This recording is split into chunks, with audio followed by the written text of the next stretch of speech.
बिस्मिल्लाहिर्रहमानिर्रहीम in the name of Allah the beneficial the merciful. अस्सलाम वालेकुम। हमने पिछली क्लास में डिस्कशन किया था मार्केटिंग से रिलेटेड, राइट। वन ड्राइव पे आपके एक प्रेजेंटेशन पड़ी है मार्केटिंग की, वो ही हमने आधी चीज़ें कवर की थी और नाउ वी आर टारगेटिंग कि हम वो बाकी चीज़ें भी कवर कर लें इंशाअल्लाह।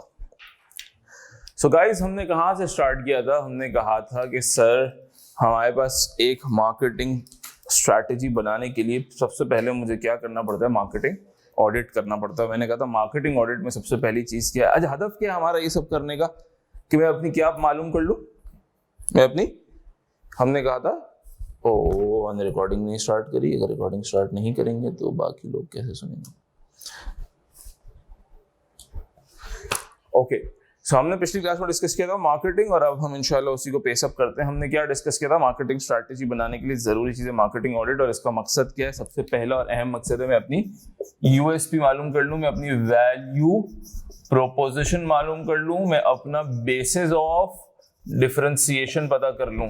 ये जब चीजें मुझे पता चल जाएगी तो फिर मेरे पास मार्केटिंग स्ट्रैटेजी बनाना आसान हो जाएगी। और हमने कहा था कि मार्केटिंग स्ट्रैटेजी में सबसे पहली चीज है मार्केट एनालिसिस, जिसमें हमने कहा था मार्केट साइज देख लूंगा, कॉम्पिटिटर को देख लूंगा, कॉम्पिटिटर की स्ट्रेंथ और वीकनेसेस देख लूंगा, डिस्ट्रीब्यूटर को देख लूंगा, सप्लायर्स को देख लूंगा, कस्टमर को देख लूंगा, और एक मैं मार्केट साइज का असेसमेंट कर लूंगा। इसमें हमने काफी डिटेल में गुफ्तगू की थी, कुछ एग्जांपल्स भी हमने ली थी। फिर हम एक कदम और आगे बढ़े थे और हमने कहा था मार्केट साइज के बाद हम दूसरी चीज देखेंगे कि मैं किधर खड़ा हूं, व्हाट आर दी प्रॉब्लम्स, जिसको हमने नाम दिया स्ट्रेटेजिक इश्यूज एनालिसिस, राइट। फिर हम एक कदम और आगे बढ़े थे, हमने कहा था आओ चॉइसेस पे बात करते हैं कि हमारे बुफे में कौन कौन सी डिशेज हैं, और उस पर हमने बात की थी कि यार मार्केटिंग मिक्स जो है वो बेसिकली आपके पास चॉइसेस हैं।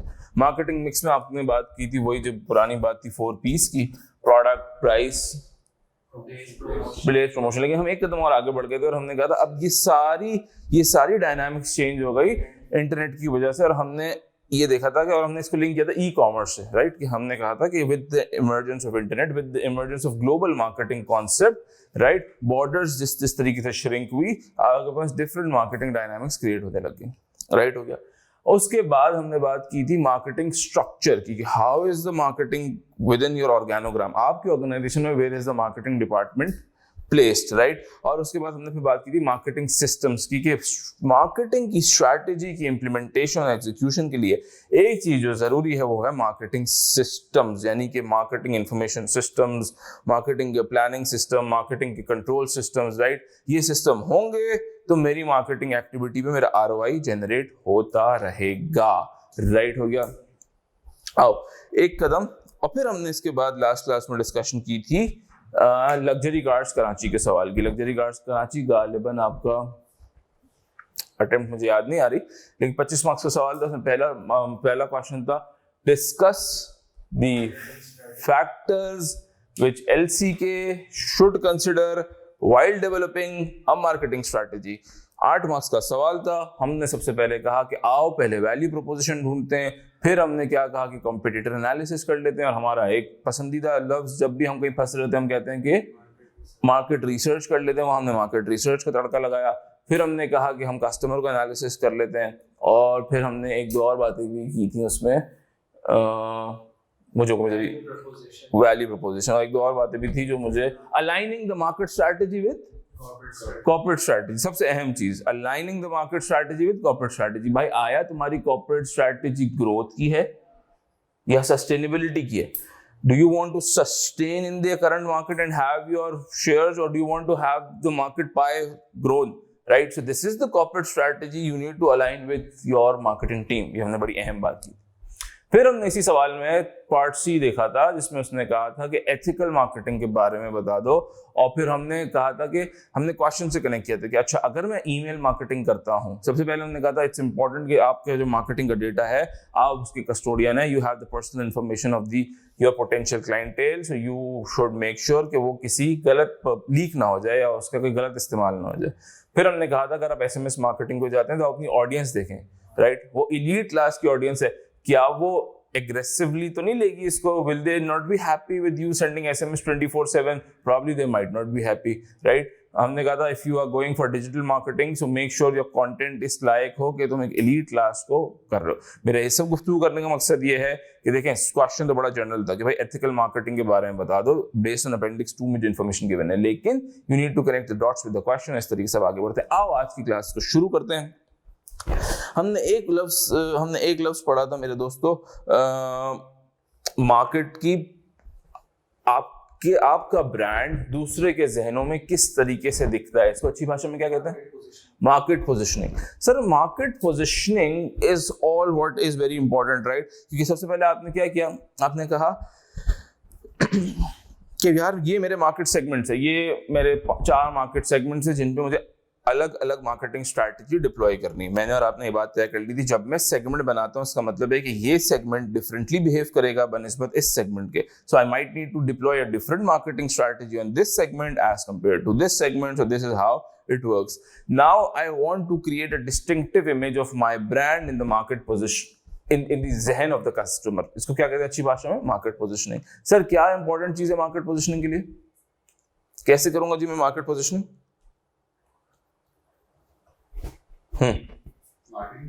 मार्केटिंग करेंगे, लेकिन फॉर एग्जाम्पल एग्जाम में सवाल आता है sir how do you what are the key items to ensure कि तुम्हारा मार्केट पोजिशनिंग सही हो. इससे इंपॉर्टेंट चीज सर आपके डिपेंड करता है कि आपका मकसद क्या है. मकसद क्या है? मकसद को अंग्रेजी में क्या कहते हैं? Corporate objectives. पर्पस पता होगा तो मार्केटिंग होगी. पर्पस कैसा पता होगा तो मार्केटिंग होगी? नहीं, प्रॉपर टारगेट का सेगमेंट का टारगेट. बिल्कुल सही बात है. प्रॉपर पोजीशन आपकी क्या है, तो आपकी वैल्यू प्रोपोजिशन क्या आपको पता होना चाहिए. इसको अच्छी भाषा में कहते हैं, जब मैं बात करता हूँ यार की एलिमेंट्स ऑफ पोजीशनिंग क्या है. अगर मुझे ब्रांड को अपना पोजीशन करना है, एग्जामिनर कहता है यार ये मेरा ब्रांड है जो मुझे पोजीशन करना है, तो मैं क्या चीजों को ध्यान में रखूं. तो sir majorly you need to have 4 चीजें इन ध्यान. सबसे पहली चीज है sir you should have a clear objective के ओके दिस इज व्हाट ये वो इमेज है जो मेरे अपने कस्टमर के जहन में बनाना है, राइट? रेड बुल ने एक एनर्जी ड्रिंक का इमेज बनाया जो एक एलीट क्लास कंज्यूम करेगी. वो रेड बुल ने अपना एक क्लियर इमेज बनाया.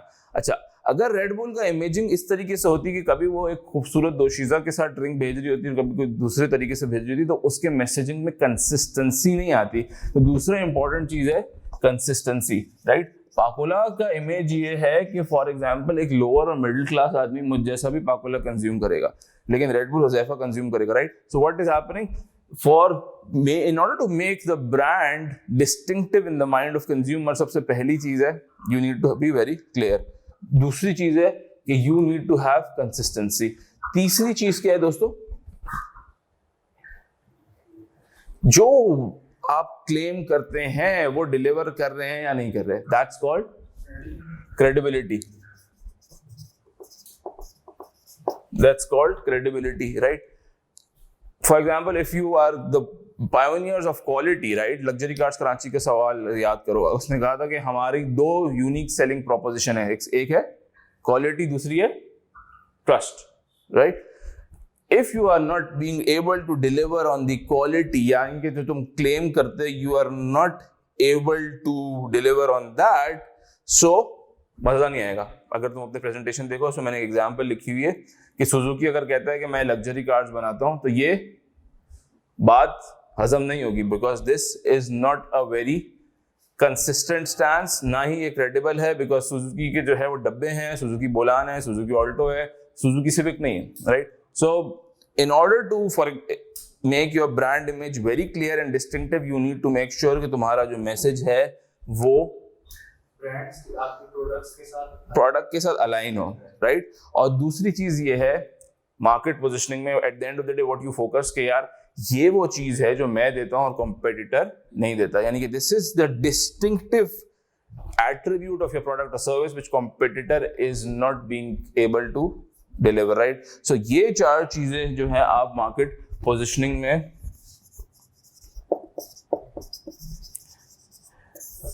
एग्जाम में आपसे एग्जामिनर पूछ सकता है कि सर मैं इस मार्केट में ऑपरेट कर रहा हूँ और मेरे कोई दोस्त किसी का माइक खुला हुआ है, अगर वो प्लीज बंद कर दें अनीस साहब।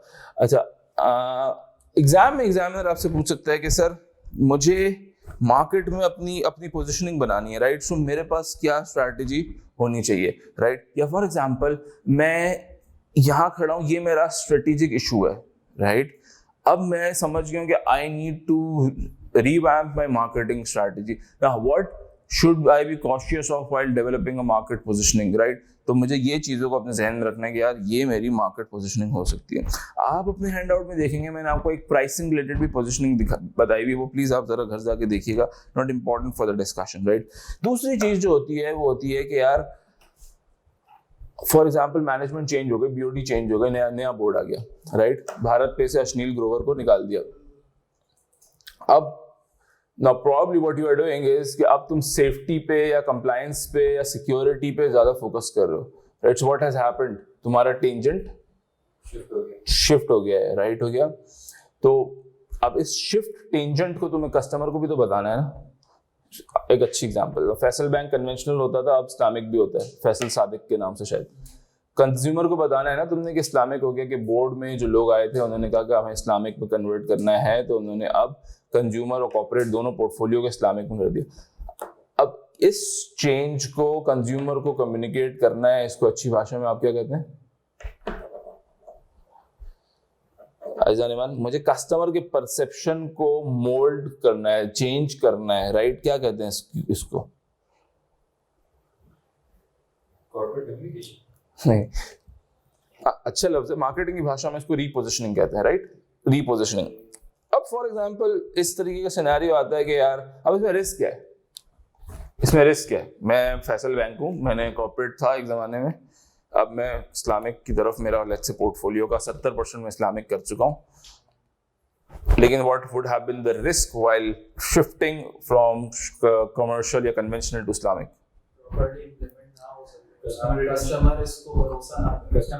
कस्टमर रिटेंशन बहुत बड़ा रिस्क है। मेरा डिपॉजिटर जो है, फॉर एग्जांपल गोरा डिपॉजिटर है, वो might not be happy, right? Product मेरे जो बिकते थे वो अब नहीं उतने बिकेंगे, क्योंकि मेरा let's say corporate conventional credit card बहुत बिकता था। और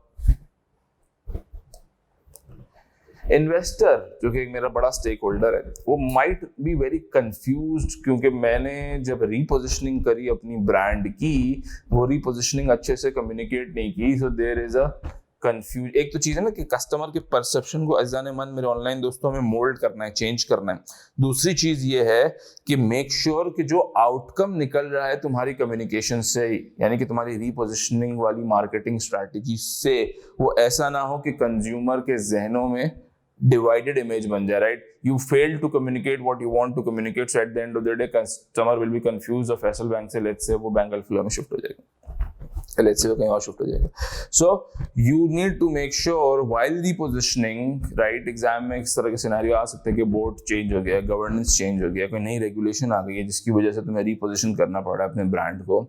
ये फॉर एग्जांपल एक फार्मेसी कंपनी है जो एक्सपायर्ड प्रोडक्ट बेचती थी, अब नई विजन के साथ नई टीम आई है, अब वो क्या करे, इस तरीके का सवाल आ सकता है। या फॉर एग्जांपल किया की एग्जांपल देता हूँ मैं। किया में मसला क्या है, मैं एक अफेक्टेड कंज्यूमर हूँ इसलिए बता रहा हूँ आपको कि वो पैसे ले लेता है, गाड़ी डिलीवर नहीं करता टाइम पे, बहुत देर से करता है। सो लेट्स से क्या होता है, किया की नई मैनेजमेंट आ गई लकी की, और what do you need to do in terms of marketing? You need to reposition। repositioning strategy में तुम ये तो लिखोगे अच्छा क्लियर होना चाहिए, कंसिस्टेंट होना चाहिए, क्रेडिबल होना चाहिए, कॉम्पिटेबल, ब्ला ब्ला ब्ला। लेकिन at the end of the day you need to make sure कि यार कस्टमर परसेप्शन मोल्ड करूं, लेकिन इस तरीके से ना करूं कि eight the end of the day customer is confuse और वो किया से शिफ्ट हो जाए टोयोटा पे या होंडा पे, लेट्स से। ओके, आजो जी। मेरे ऑनलाइन दोस्तों, आप मुझे उम्मीद है वन ड्राइव पे से आपने प्रेजेंटेशन डाउनलोड की हुई है, तो आप कनेक्ट करते हुए साथ साथ ही चल रहे हैं, राइट? हो गया। 15 से 20 मिनट और लूंगा, फिर इंशाल्लाह एक सवाल करेंगे। एक और सर इंपॉर्टेंट चीज है जो हमने गाहे बगाहे डिस्कस की, लेकिन मैं चाहता हूँ फॉर्मली एक दफा आपसे दोबारा डिस्कस कर लूँ, और इसकी प्रोबेबिलिटी भी अच्छी खासी एग्जाम में आने की, वो है digital marketing, right? Digital marketing क्या है? There are many platforms available जिस पे आप डिजिटल मार्केटिंग करते हैं, और सबसे अहम फायदा क्या है? दिया नहीं चाहिए, ठीक है, लेकिन अहम फाइनेंशियल फायदा क्या है? लार्जर ऑडियंस केटर हो जाती है। फाइनेंशियल फायदा क्या है मेरे दोस्तों? फाइनेंशियल फायदा क्या है ऑनलाइन दोस्तों? नवाज साहब, मैम, फाइनेंशियल फायदा क्या है? बाउंड्रीज नहीं होती, मैं आपकी बात से बिल्कुल सहमत हूँ। आपकी कन्वर्जन कॉस्ट बहुत सिग्निफिकेंटली कम हो जाती है। कन्वर्जन रेशो बढ़ जाता है क्योंकि मैं लार्जर ऑडियंस को एक्सेस कर देता हूँ, लेकिन इन सारी बातों का लब्बे लुबाब ये है कि मेरा रिटर्न ऑन इन्वेस्टमेंट बढ़ जाता है। अच्छा, ये डिजिटल मार्केटिंग अज़ान मन मेरे ऑनलाइन दोस्तों कैसे मुमकिन हुई? Is through the database and social media as well. Database कैसे मुमकिन हुआ मेरे ऑनलाइन दोस्तों, मेरे फिजिकल दोस्तों? इसके through customer relationship management tools के तहत आपके पास डेटाबेस जो है वो मुमकिन हुआ। अगर आप स्लाइड फॉलो कर रहे हैं तो गालिबन स्लाइड 8 या स्लाइड 9 होगी, राइट? कस्टमर रिलेशनशिप मैनेजमेंट ने आपको 3 काम करने की इजाजत दे दी। एग्जांपल डाइनर्स की वेबसाइट पे मैं गया, मैंने कपड़ा खरीदा नहीं, लेकिन मैंने ब्राउज किया, 2-3 मिनट में बाहर आ गया, तो मैं एक पोटेंशियल कस्टमर हूं।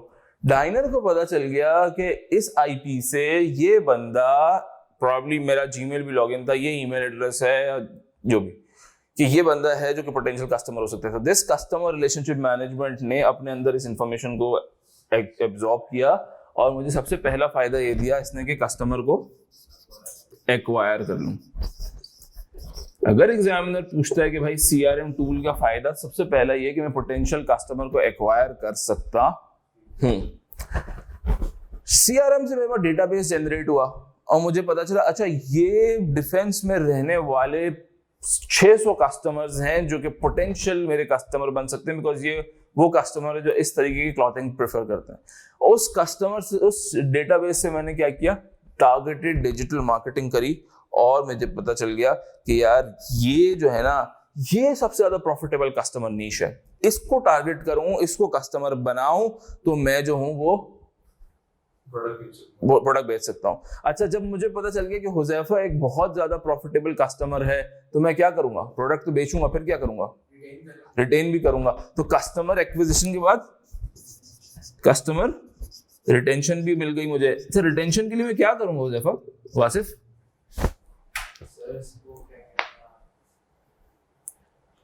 मैं पर्सनलाइज सर्विस दूंगा हुज़ैफा को, ईद पे ईद मुबारक भेज दूंगा, कुछ भी कर दूंगा, राइट? तो दिस पर्सनलाइज सर्विस, यानी कि मुझे एक सेगमेंट बनाने की इजाजत मिल गई कि यार ये वो कस्टमर है जो हाई एंड कस्टमर है, जो प्रॉफिटेबल कंज्यूमर्स हैं, जिनको मुझे पर्सनलाइज सर्विस देनी है, जिनको मुझे टेलर्ड सर्विसेज देनी है, टेलर्ड ऑफरिंग्स देनी है।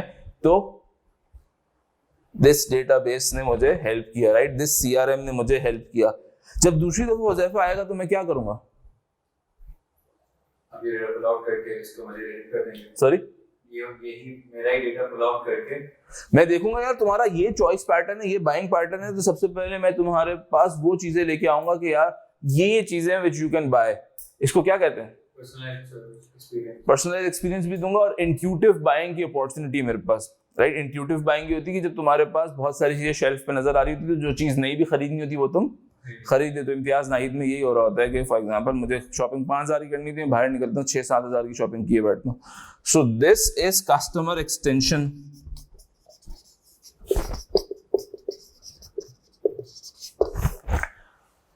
So you see, you are able to retain the customer, right? तुम्हारा जो है वो ब्रांड बेस बढ़ रहा है and you have now the opportunity to do cheaper marketing, targeted marketing. बहुत ज्यादा नया कस्टमर को अट्रैक्ट करना बहुत ज्यादा महंगा नहीं है जो एक जमाने में हुआ करता था, राइट? हो गया। So this is what CRM is bringing. मैं दोबारा से इक्वेशन आपके लिए दोहराता हूँ। सबसे पहले मैंने क्या कहा डेटाबेस होता है, CRM एक टूल है, ठीक है, जो उस डेटाबेस को कैप्चर करता है। मैंने आपको एग्जांपल दी डाइनर्स की वेबसाइट की, दूसरी एग्जांपल देता हूँ केई की CRM टूल्स की। केई का CRM टूल क्या करेगा,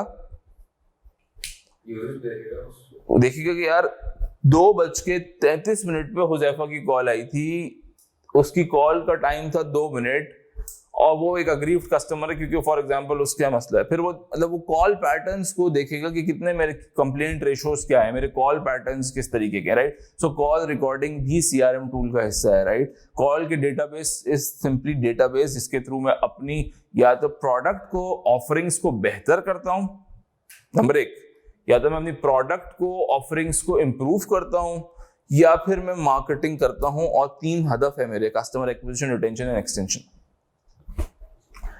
आओ एक कदम और आगे बढ़ते हैं, और अब हम ये कहते हैं कि यार अच्छा मुझे कस्टमर लॉयल्टी की स्कीम्स, एग्जामिनर कहता है यार आपके पास एक CRM टूल है, आपको कस्टमर लॉयल्टी की स्कीम्स बनानी है। तो मेरे दोस्तों, अगेन ये मैं बड़ी जनरल सी गुफ्तगू कर रहा हूँ, हम क्वेश्चन से ही लिंक करेंगे जो गुफ्तगू होगी, लेकिन हम क्या क्या कर सकते हैं CRM कस्टमर लॉयल्टी की स्कीम्स के लिए?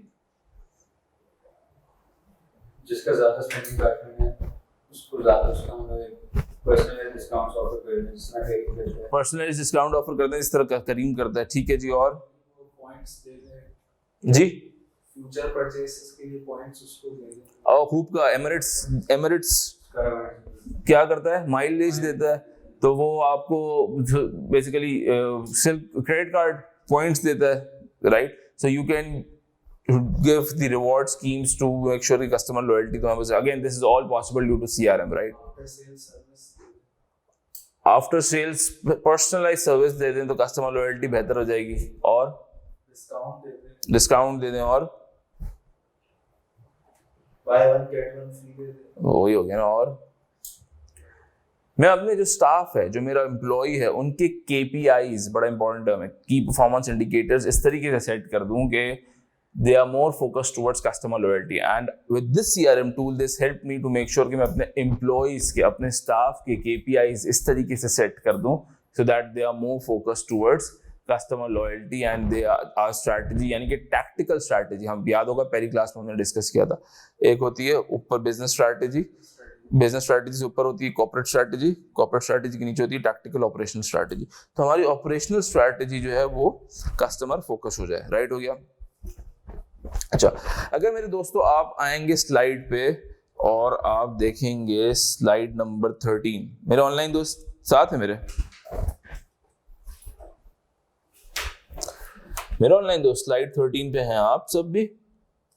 नवाज साहब आप स्लाइड 13 पे हैं, इब्राहिम साहब, मैम,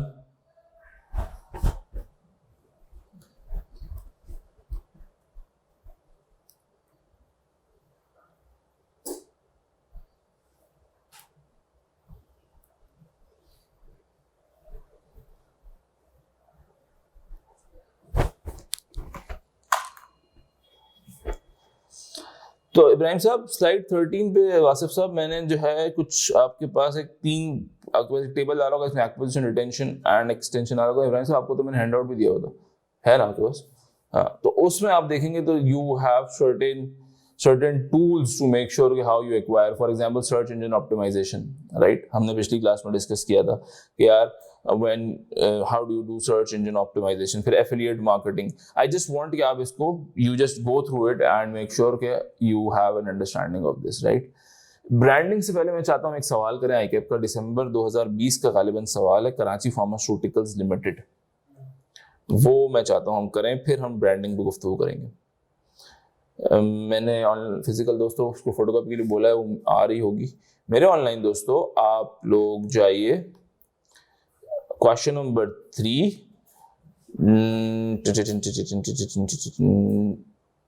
दिसंबर 2020 Karachi pharmaceuticals limited, December 2020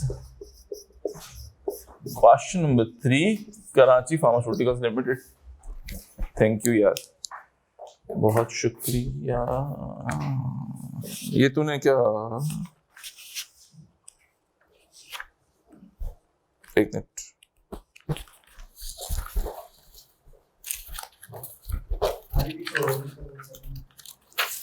setting मैं कर लूंगा, लेकिन निकाल तो पूरा है ना? ठीक है बड़ी।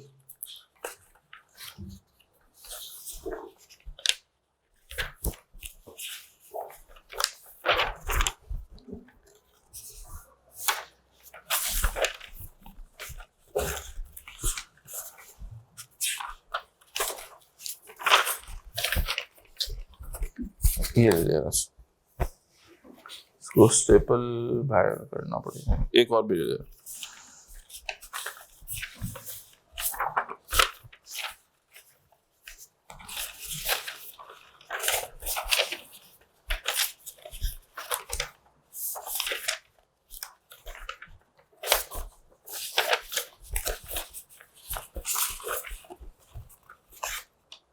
ये इसी पीछे रखा दे।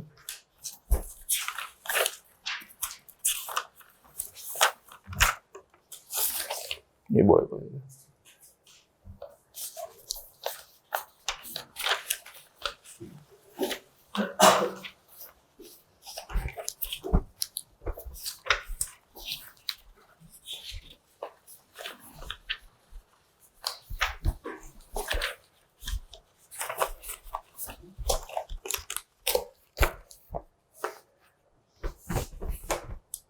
मेरा ऑनलाइन दोस्तों आपको सवाल मिल चुका है। क्वेश्चन नंबर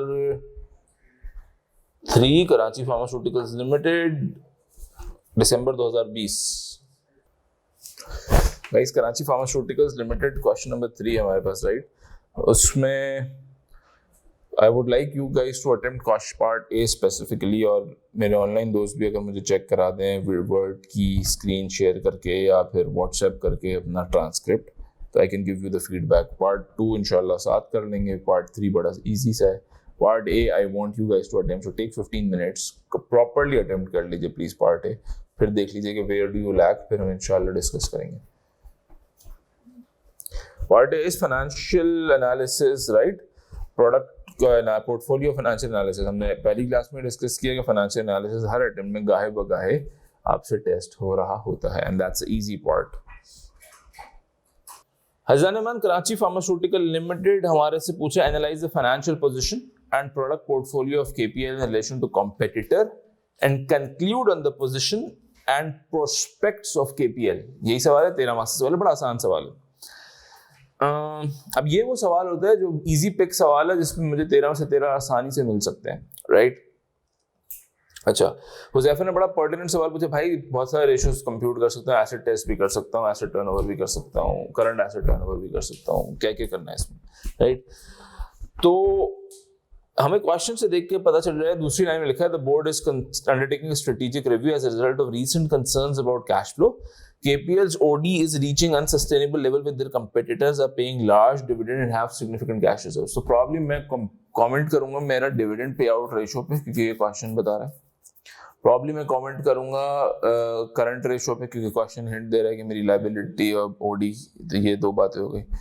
जब क्वेश्चन में अगर मैं आगे देखूंगा तो जो मुझे क्वेश्चन में बॉम्बे फार्मास्यूटिकल्स की चीज दी हुई है और एक प्लूरामेल की बात की हुई कि मैं प्लूरामेल 1000 रुपए की बनाता हूँ और 1 लाख रुपए की बेचता हूँ, तो मार्जिन की बात हो रही है. तो मैं प्रॉब्ली ग्रॉस मार्जिन या फिर मैं बात करूंगा कि जो मेरा ऑपरेटिंग प्रॉफिट मार्जिन है वो किस तरीके से डाइसेक्ट हो रहा है. एक ग्रॉस मार्जिन हो गया, एक आपका मतलब नेट मार्जिन हो गया. मैं डिविडेंड पे आउट रेशो की बात कर लूंगा, मैं जो हूं वो करंट रेशो की बात कर लूंगा, राइट. आई थिंक ये 3 रेशोज जो है इस क्वेश्चन के लिए सबसे ज्यादा पर्टिनेंट होंगे based on the information given, right, and based on the appendix वाली चीजें given. So this is very important कि आप रेशोज तो बहुत सारे लिख सकते थे, लेकिन you need to make sure कि what exactly you want to comment on, right. एक चीज अगर मैं देखूं अपनी बैलेंस शीट में, मुंबई की बैलेंस शीट में एक बड़ा ड्रास्टिक सा डिफरेंस है, वो क्या है? इंटेंजिबल्स का. अब ये इतना ड्रास्टिक डिफरेंस है कि मुझे इसमें कमेंट करना चाहिए. करंट एसेट पे मुझे कमेंट नहीं करना चाहिए क्योंकि खास कोई फर्क नहीं नजर आ रहा, लेकिन मैं इंटेंजिबल्स का पे कमेंट जरूर कर दूंगा बिकॉज यहाँ पे मुझे खास फर्क नजर आ रहा. This is how you plan the answer. अज़ीज़ान मेरे ऑनलाइन दोस्तों, this is how you plan the answer कि तुम्हें based on the information given in the क्वेश्चन के text based on the information given in the appendix मैंने कहा अच्छा ये 4 है जिस पे मैंने कमेंट करना है। अच्छा दोस्तों है ये मार्क्स कितने, सवाल 13 मार्क्स का, तो फाइनेंशियल्स में कितने मिलेंगे मुझे? 6 मार्क्स, 5 मार्क्स, 6 मार्क्स तो प्रोडक्ट पोर्टफोलियो के भी है ना, तो मेरे ख्याल से ये 4 रेशियोज पे गुफ्तगू बहुत खातिर ख्वाह है। राइट हो गया। मैं आपकी आसानी के लिए एक दफा ड्राफ्ट भी कर देता हूँ, ठीक है। तो मैं बात कर लेता हूँ सबसे पहले इस पे operating margin.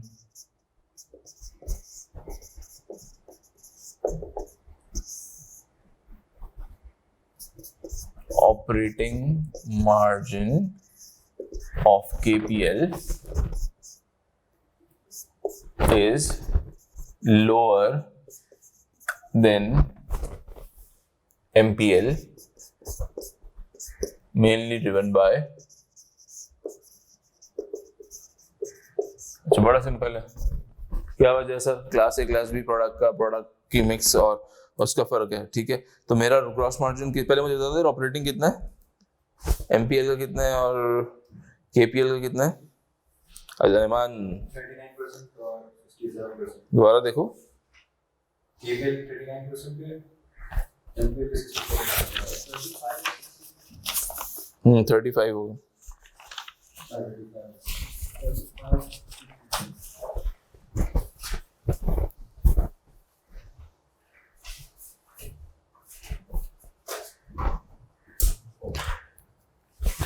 MPL 64, this is 35, right?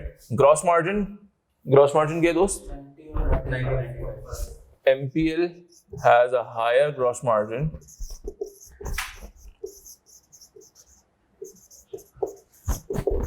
(95%) due to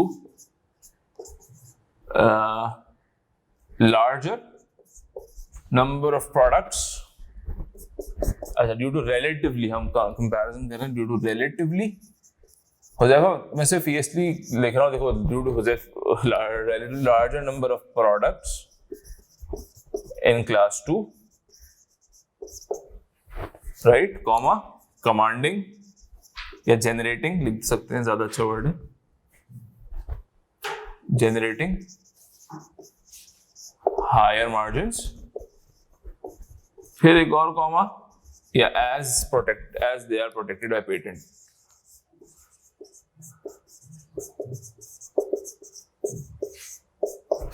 mister Huzaifa मैंने कोशिश की जो आपने पहले पॉइंट में बात की थी उसी को करने की, लेकिन थोड़ा सा कंसाइज कर दिया, राइट। अब अगर यही चीज तुमने जो लिखी थी वो 6 लाइनों में लिखी थी, बहुत खूब लिखी थी, लेकिन पेपर पूरा नहीं होगा, राइट। तो दिस इज अ की, राइट। मैंने बात करने की कोशिश भी की, कंसाइज भी की। अजान मन मेरे ऑनलाइन दोस्तों प्लीज आप फॉलो कीजिएगा, राइट।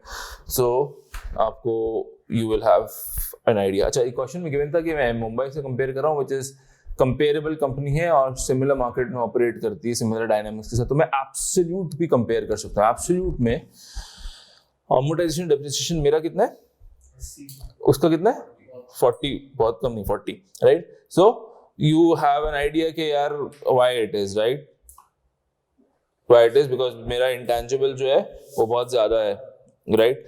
सो लेट्स राइट, हमने मेनली ड्रिवन बाय ये, दूसरा higher amortization and depreciation expenditure of KPL। अच्छा मैं कुछ भी लिख सकता हूं यहाँ पे दोस्तों, प्लस 40 बिलियन वर्सेस MPL, ये लिख दो, 80 बिलियन वर्सेस 40 बिलियन, ये लिख दो, कुछ भी ना लिखो कोई फर्क नहीं पड़ता, राइट। सो लेकिन जुमला नहीं लिखेंगे कि मतलब यूं नहीं लिखूंगा KPL's amortization and depreciation expenditure stands at 80 billion, however MPL's amortization depreciation stands at 40 billion। ये हम कर रहे होते हैं, ऐसा ना मन ये नहीं कीजिएगा please, because we don't have a time. So मैंने ये लिख दिया, राइट हो गया। इसको हम दोनों चीजें लिख सकते हैं, right. Higher amortization depreciation KPL ये which is probably driven by high intangibles, higher intangibles अब ये जुमला जो है ये नेकेड जुमला है, इसको सब्सटैंशिएट करना है as KPL has 174 products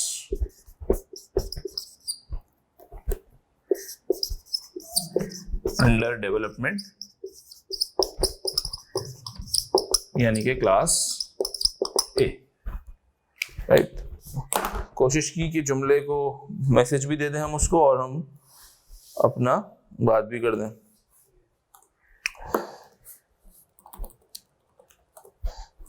यार इस सवाल की बंद हो। ओके, दूसरी बात हमने ये कर ली। दूसरी बात क्या थी? Dividend pay out ratio. Dividend pay out ratio कितना है हमारा 0, उसका कितना है? ओके, तो वैसे हम क्या कंक्लूड कर सकते हैं? उनका फोकस ही डिविडेंड देने पे, ये तो बात पहले स्टेटमेंट में आ गई थी।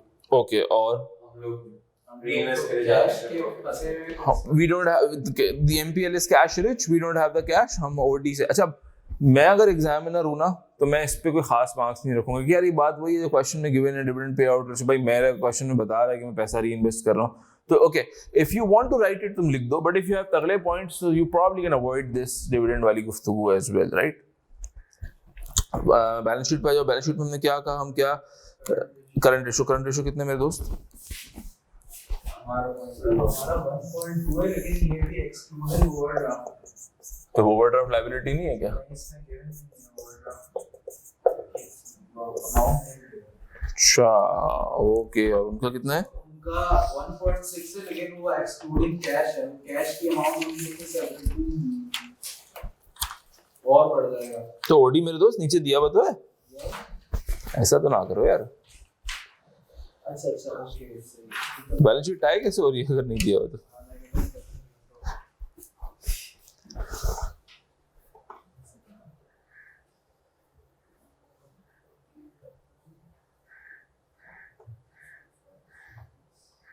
हमारा 0.2 है करंट रेशियो जी, 0.16 और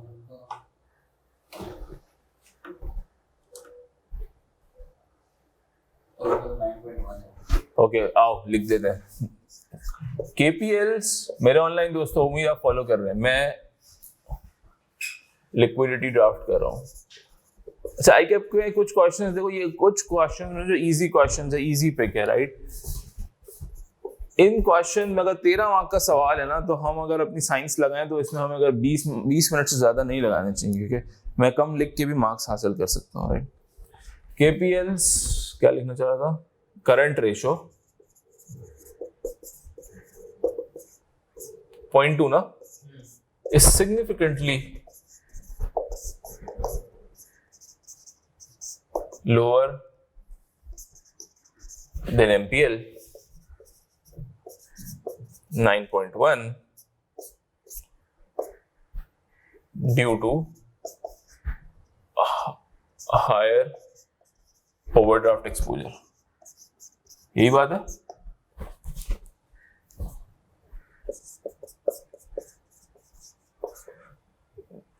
This the 0% dividend payout ratio of KPL also exhibit the liquidity crunch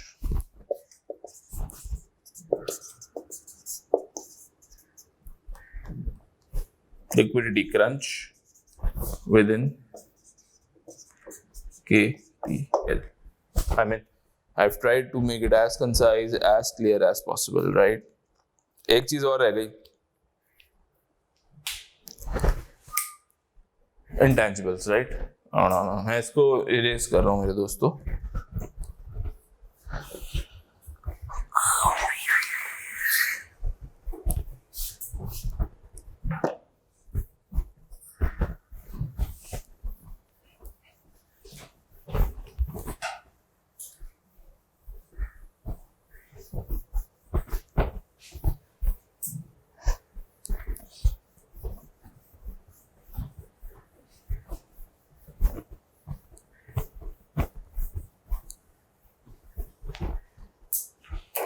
intangibles कितने हमारे इंटेंजिबल्स दोस्त?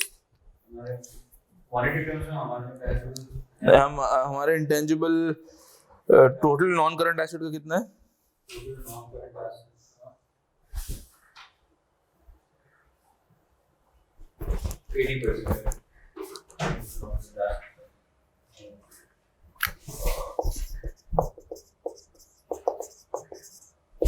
KPL's ratio of intangibles to total non-current asset is कितना? सॉरी 80%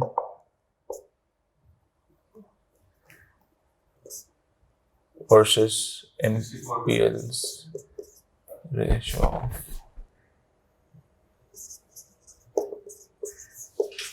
64%. Why? Due to दोस्तों investment in class A products. due to significant more products under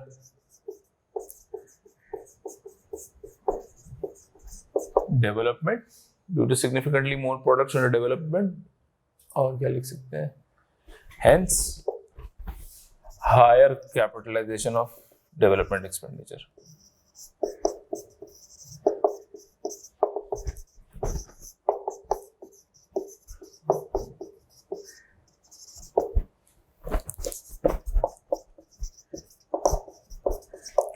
Azizan Iman, very simple question.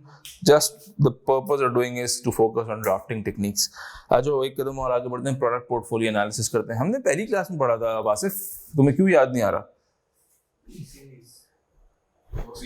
BCG matrix के through होगा. हमारे पास क्या है, एक product, एक company है, उसके कुछ SKUs गिवन है, तो वो BCG मैट्रिक्स बड़ा खूब इसमें अप्लाई हो जाएगा. तो व्हाट विल डू इज हम पहले प्रोडक्ट क्वेश्चन पढ़ते हैं दोबारा. क्वेश्चन क्या कह रहा था? क्वेश्चन कह रहा था analyse the financial position and product portfolio in relation to competitor. Right, पहले हमें प्रोडक्ट पोर्टफोलियो अपना भी करेंगे, कॉम्पिटिटर का भी करेंगे. Right, okay. मेरे ऑनलाइन दोस्तों मुझे सिर्फ बता दो, जो KPL की क्लास 1 प्रोडक्ट्स है, 174 प्रोडक्ट्स है. अपेंडिक्स 1 मुझे उम्मीद है आप देख रहे होंगे.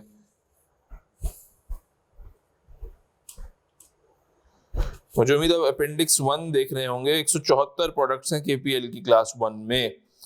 मुझे बता दीजिए प्लीज, इसको आप क्या नाम देंगे BCG मैट्रिक्स में?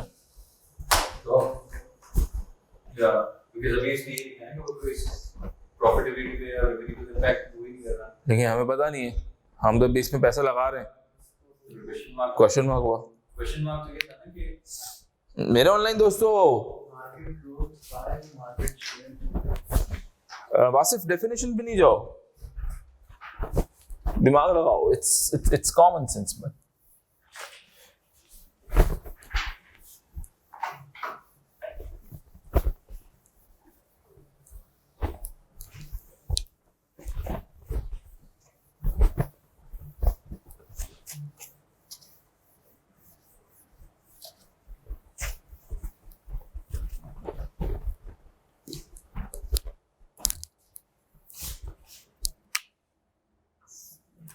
जी हुज़ैफा. सर मैं ये कह रहा था कि हम क्वेश्चन मार्क को कैसे जस्टिफाई करेंगे? तो हमें ये भी पता है कि आगे जाके रेगुलेटर से अप्रूव होता भी है कि नहीं होता. जब भी तो क्वेश्चन मार्क है. डॉग तो ये होता था ना कि यार मेरा एक प्रोडक्ट है जो बिकता नहीं है, उसका मार्केट शेयर बहुत कम है और मार्केट साइज भी कम है. अच्छा, अभी क्या है, क्लास 1 प्रोडक्ट अंडर डेवलपमेंट. या तो ये क्लास 2 में जाएगा या ये निकल जाएगा, है ना? या तो ये क्लास 2 में जाएगा, यानी कि क्वेश्चन मार्क स्टार में कन्वर्ट हो जाएगा. यही हमने पढ़ा था. क्वेश्चन मार्क में पैसा इतना लगाओ कि वो स्टार में कन्वर्ट हो जाए. और पोर्टफोलियो के लिए हमने एक और भी चीज पढ़ी थी, वो क्या थी? It's always good to have question marks in your portfolio because they have the potential और tendency to be converted into star. So आओ लिखते हैं. KPL क्लास 1 products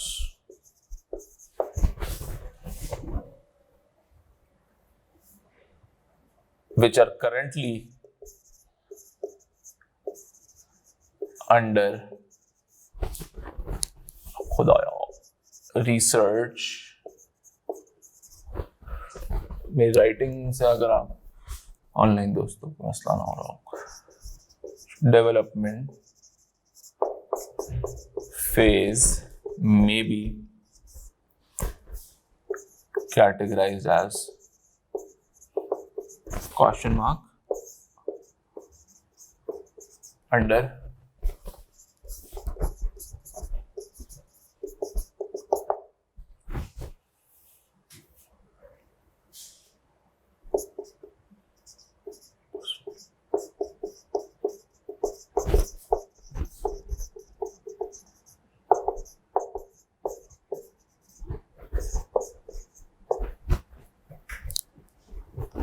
तो 3 में तो भी कन्वर्ट होगा, 3 तो अनपेटेंट जेनरिक प्रोडक्ट्स है ना, हाँ वो रेगुलेट होने के फॉरन हाँ, the conversion to class 2 is yet not certain, not yet certain होगा,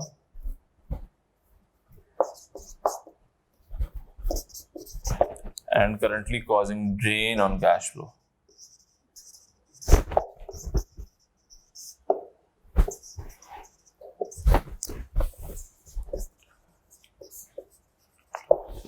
ठीक है, ये मैंने सारी बुरी बातें लिख दी, लेकिन हमने the core is, however,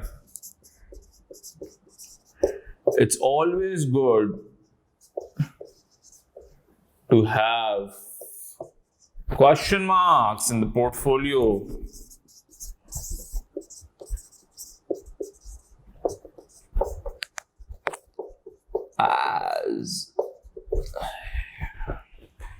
As they have tendency to your potential.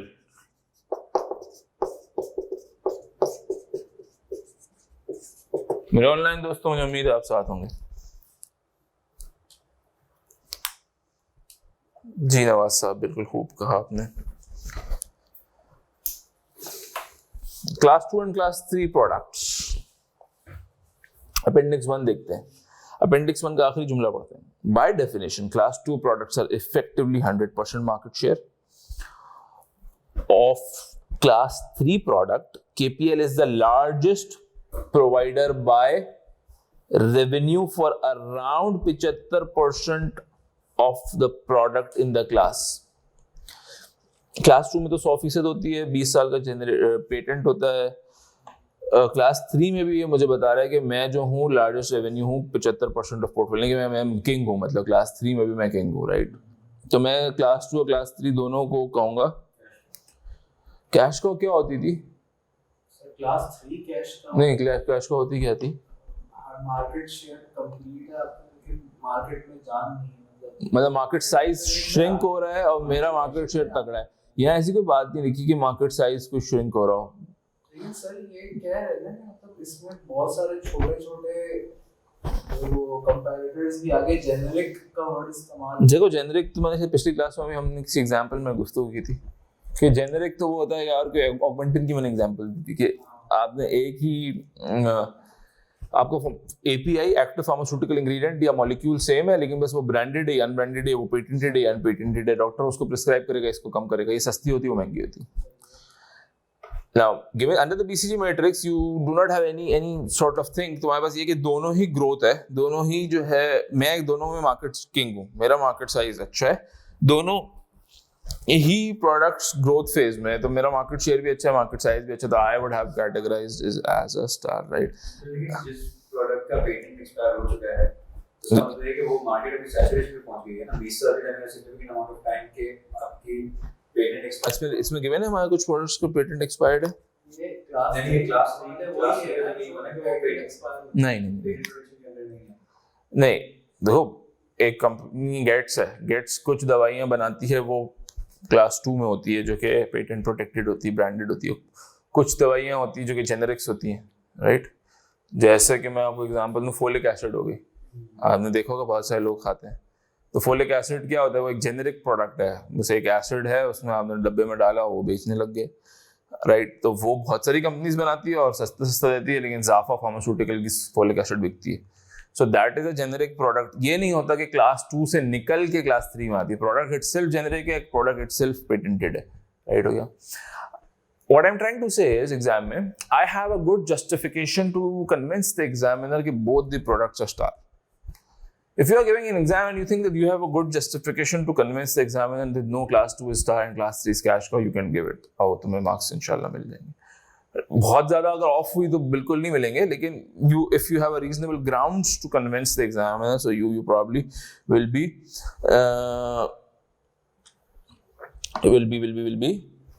able to convince. अच्छा आओ हम यहाँ पे ड्राफ्ट कर देते हैं.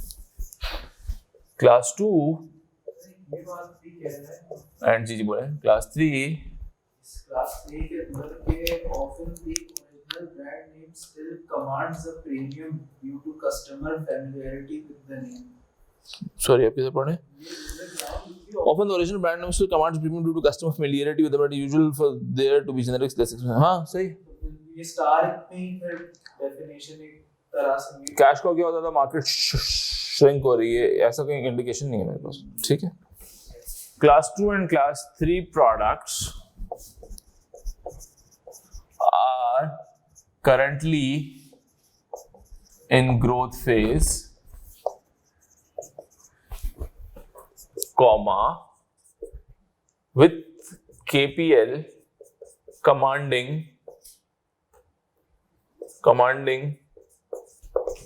major share या KPL enjoying major market share.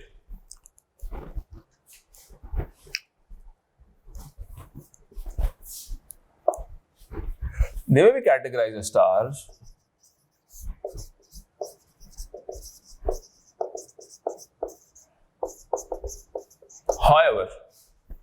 However,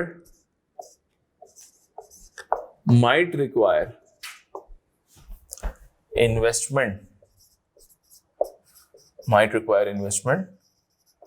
in advertisement and production to stay competitive. दोस्तों हमने पहली क्लास दूसरी क्लास में पढ़ा था, dog cash generation is less than cash investment. नहीं, कैश काउ में क्या होता था, cash generation is more than cash investment.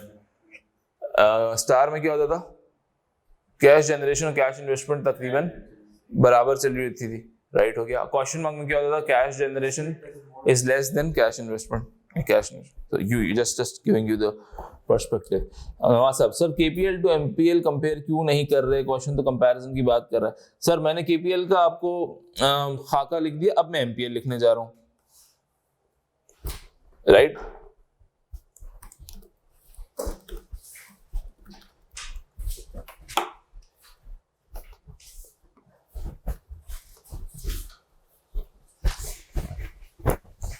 now now we are done with KPL, right?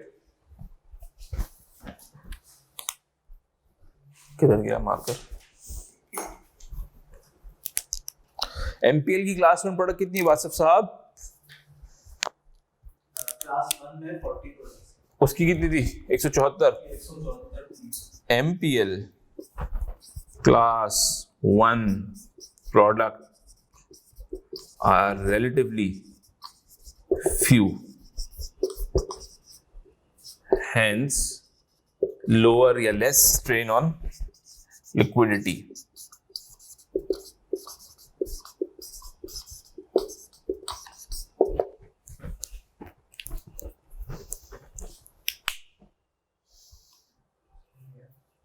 ठीक है.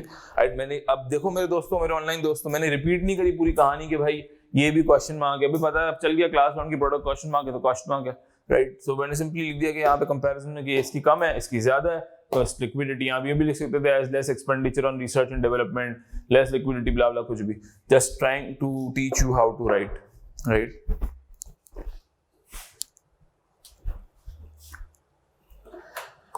क्लास 2 एंड क्लास 3 एमपीएल कुछ गिवन है अपेंडिक्स में.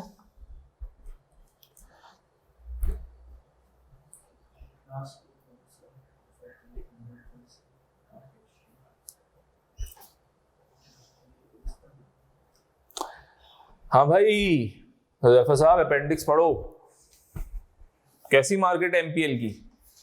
क्लास 3 40% है, लेकिन मार्केट कैसी है एमपीएल की? कैसी ग्रोथ है? एमपीएल जी 90% क्लास 2 नहीं आप तो सवाल लो ग्रोथ स्टेबल मार्केट यही लिखा है। क्या कहेंगे अच्छी भाषा में इसको? कैश काउ कहेंगे। ठीक है, नाउ यू सी ना। अब देखो, अब अगर तुम कैश काउ लिखते हो गलत हो जाता, क्योंकि क्वेश्चन में स्टार्क डिफरेंस गिवन है कि ये मैंने बताया एग्जामिनर ने ताकि तुम कैश काउ लिखो और वहां स्टार लिखो, right.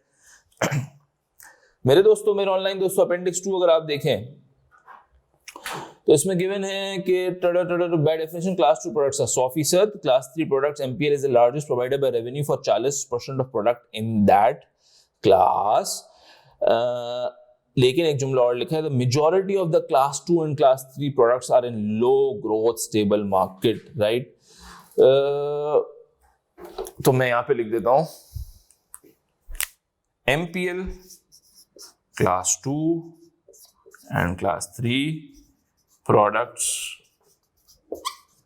are in mature stable markets। क्या खूबी होती थी कैश फ्लो की? पॉजिटिव कैश देती थी, सरप्लस कैश देती थी, generating surplus cash, full stop। They may be categorized as cash cows,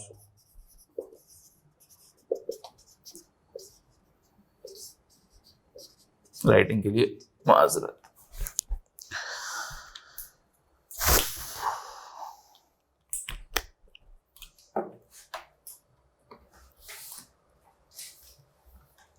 क्या ये हमारा सवाल कंप्लीट हो गया? नहीं, सवाल पढ़ो। सर हमने फाइनेंशियल एनालिसिस कर लिया, प्रोडक्ट पोर्टफोलियो एनालिसिस कर लिया, लेकिन कंक्लूजन नहीं दिया, जिसके 2 मार्क्स या 1.5 मार्क्स हैं और इजी मार्क्स हैं, तो वो भी दे देते हैं। आप लिख लें, फिर मैं मिटा दूं उसको। मेरे ऑनलाइन दोस्तों में लिख लें आप, फिर मैं मिटा दूं उसको।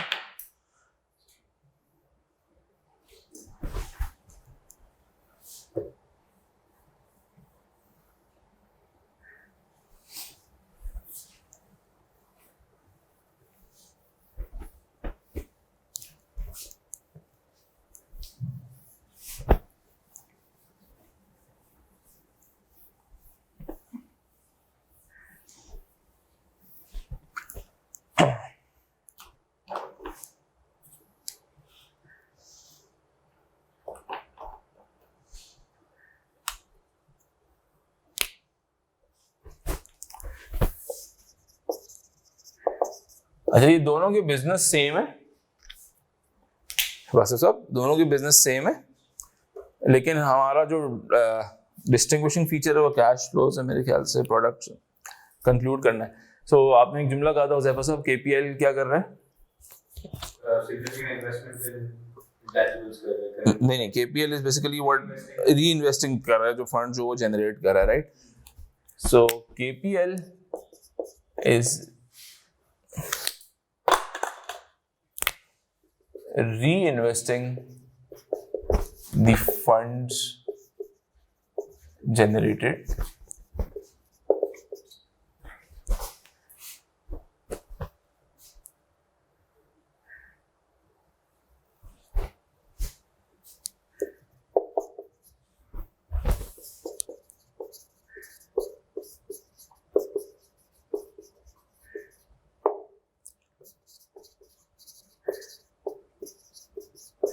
however MPL is maintaining कैसा पोर्टफोलियो? मेंटेनिंग अ कैसा पोर्टफोलियो?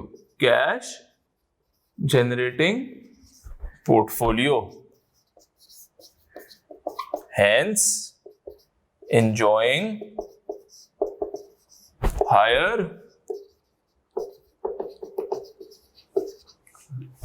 dividends। और कुछ लिख सकते हैं इसमें?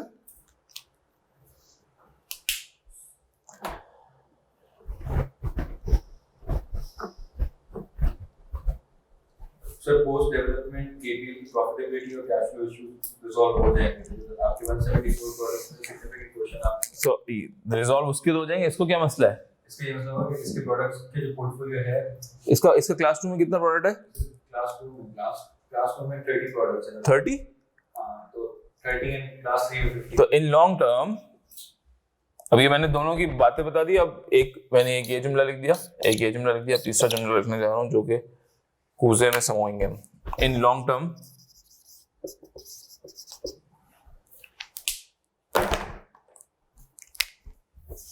MPL may find difficult to survive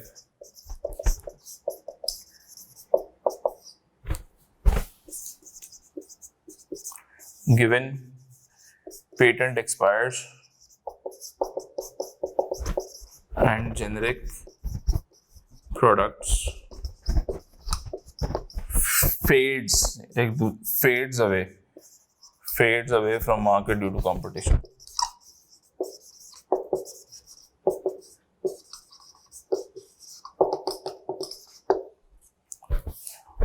However, in case of KPL, however, KPL business strategy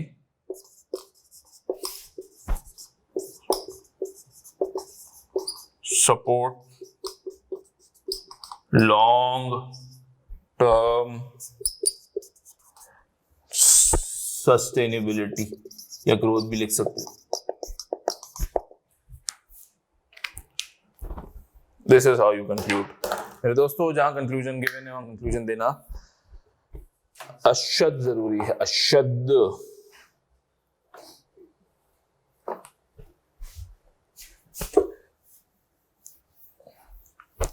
Wasif, हमें ड्राफ्टिंग पे फोकस करना है। अगर क्लास लेके हम सिर्फ कॉन्सेप्ट्स रिफ्रेश कर रहे हैं तो क्लास का मकसद पूरा नहीं हो रहा है, राइट वासिफ?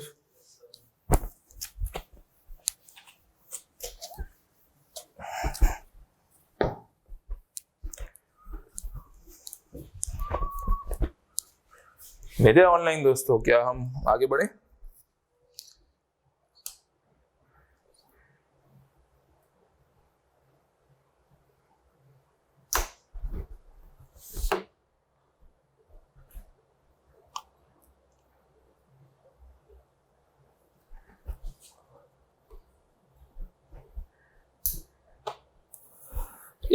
किसने सवाल पूछा ये? नवाज साहब, क्लास 3 प्रोडक्ट्स, उसका प्रोडक्ट बेस अलग होगा, इसका प्रोडक्ट बेस अलग होगा। क्योंकि क्वेश्चन में खास ऐसी इंफॉर्मेशन नहीं दी हुई, तो आपको मतलब हिंडसाइट में आपकी बात सही है, लेकिन क्वेश्चन में यही गिवन है कि यार दोनों रेवेन्यू की लार्जेस्ट प्रोवाइडर है, तो मैं अज्यूम कर रहा हूँ दोनों का प्रोडक्ट बेस अलग है। एक एंटीवायरल हो सकता है, एक एंटीबायोटिक हो सकता है, इस तरीके से हो सकता है। आगे बढ़ते हैं, पार्ट बी देख लेते हैं। सर 6 मार्क्स का सवाल है। Explain how the 6 I's of E marketing could be used to improve the current marketing mix. हमने ये पढ़ा भी है, नहीं भी पढ़ा है? आओ अभी करते हैं।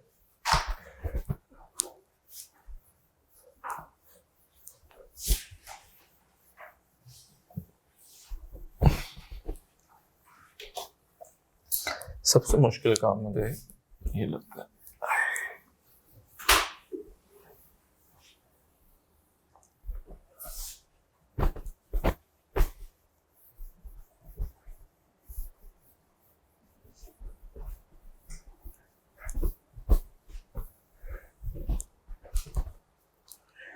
Sir, question is explain how the 6 I's of e-marketing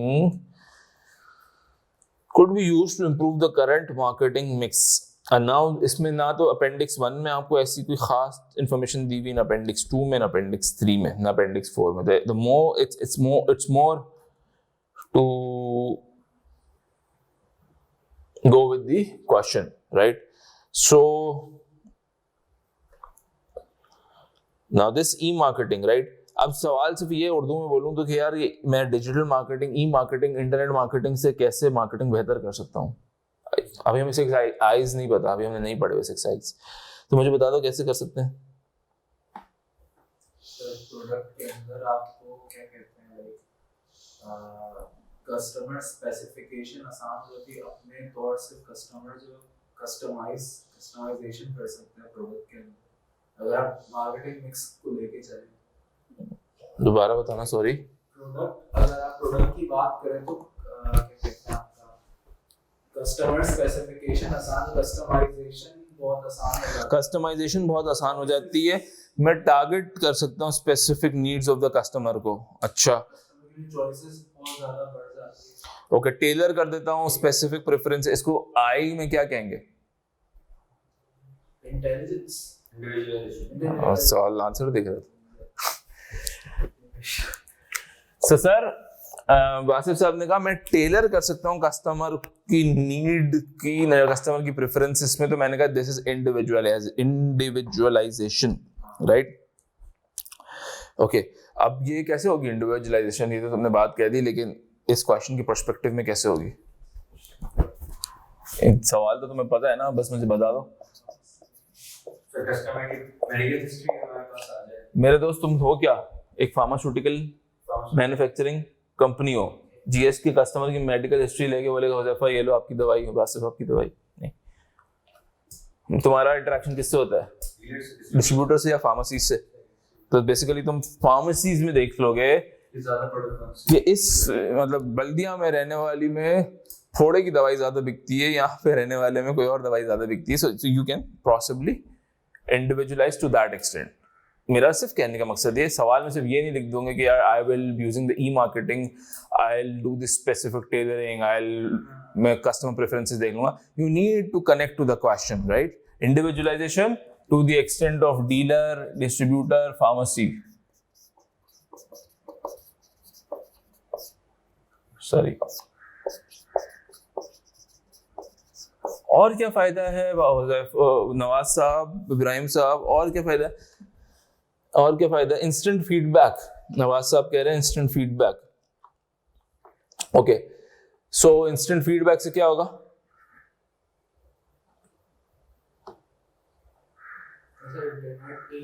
marketing के हिसाब से सोचना है, पिछली क्लास में पढ़ा हुआ है हमने ये। हमने, आपको याद होगा जब हम 4 P's ऑफ मार्केटिंग पढ़ रहे थे, हमने कहा था इंटरनेट। अब मुझे बताओ, प्रमोशन के अंदर ये कि डायरेक्ट कांटेक्ट एस्टेब्लिश हो जाता है किससे? कस्टमर के साथ। वो इंटरनेट मार्केटिंग, अगर आप मैं जब हम करते हैं सवालात पूछ सके वो प्रोडक्ट से रिलेटेड। मुझे किस चीज का फीडबैक चाहिए? मार्केटिंग में किस चीज का फीडबैक चाहिए कि यार मेरी marketing strategy, how do Huzaifa and Wasif respond?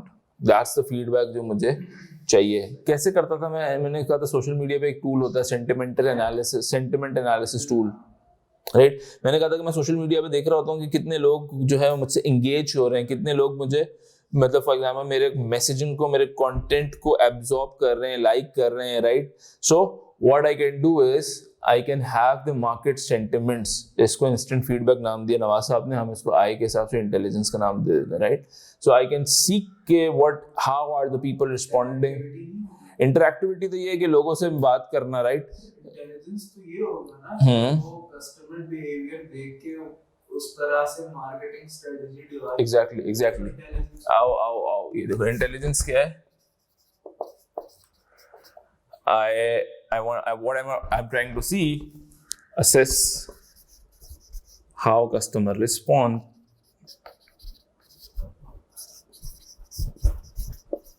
to my marketing strategy and tailor if need। तो ये मैंने इंटेलिजेंस ली, ठीक है, और फिर मैंने टेलरिंग कर दी स्ट्रैटेजी की जरूरत थी। तो इंटेलिजेंस में मैंने कहा था सेंटिमेंट एनालिसिस, ठीक है, पर्सनल फीडबैक, और एक मैं सोशल मीडिया पे कन्वर्जन या लाइक या hits comma likes comma views comma conversion, ये सब इधर ही आ जाता है वैसे सेंटिमेंट एनालिसिस में।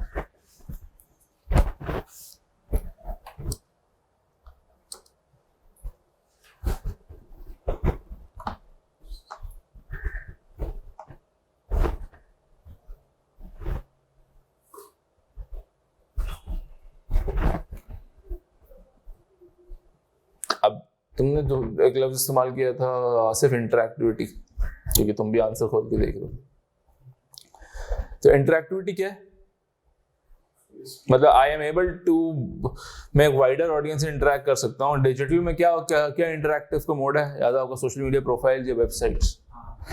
तो when I go to websites, I'm able to interact with my customer, right? And I can ask question or मैं चैटबॉट लगा सकता हूँ, मैं FAQs कर सकता हूँ। That's how I can go हाँ। तो that's how I can make my stuff more interactive। ये सिर्फ सब हमने पढ़ा हुआ है, सिर्फ आई लगाना है इसमें, राइट। अब नहीं पूछेगा एग्जाम में, एक दो पूछ लिया। Okay, or what are the features which I can offer? integration ये भी आता है। याद है यार। अच्छा, इंटीग्रेशन क्या होता है?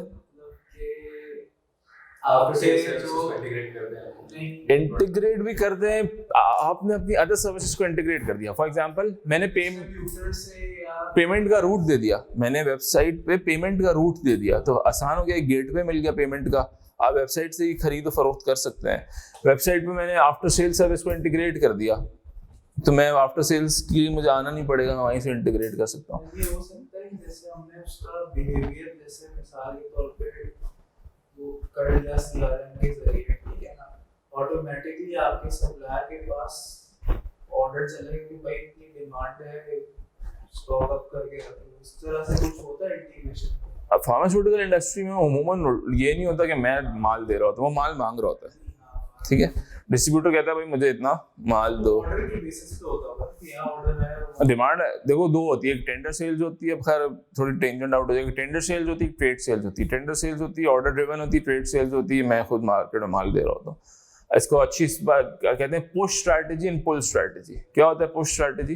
आपके प्रोडक्ट पुश कर रहा हूं, और पुल स्ट्रैटेजी ऑर्डर ड्रिवन होती है, राइट। लेकिन coming back to the topic, integration कर सकते हैं हम अदर सर्विसेज की, जिसमें मैंने बात करी पेमेंट गेटवेज दे सकता हूं, आफ्टर सेल सर्विसेज दे सकता हूं।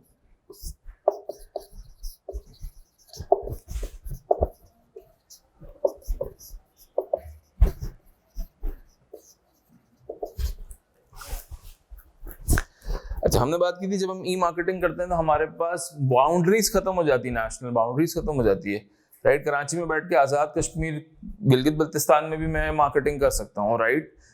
KNS अपनी पोस्ट, हमने एग्जांपल दी थी आपको ये, तो इसमें हम आई में independence, you not location, traditional marketing में you are dependent on the location, right.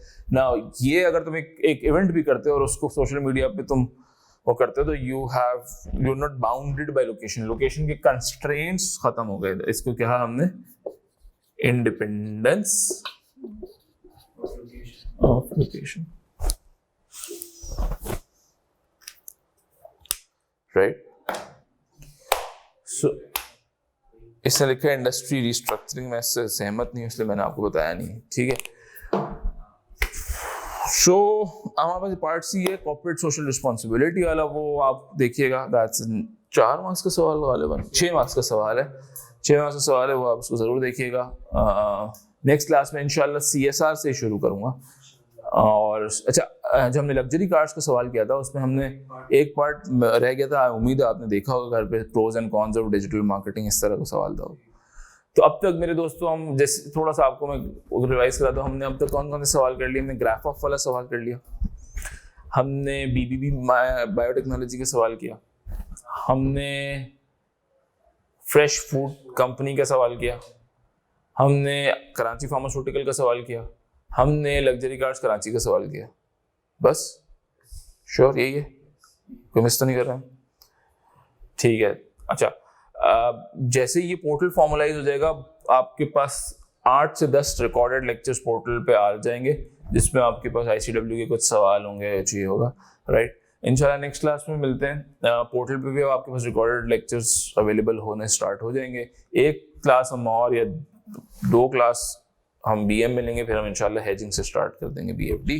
खुदा आपका हामी हो नासिर हो, अली मुनीर ज़्यादत का तलबगार है, दुआओं में याद रखिएगा। अल्लाह हाफिज़।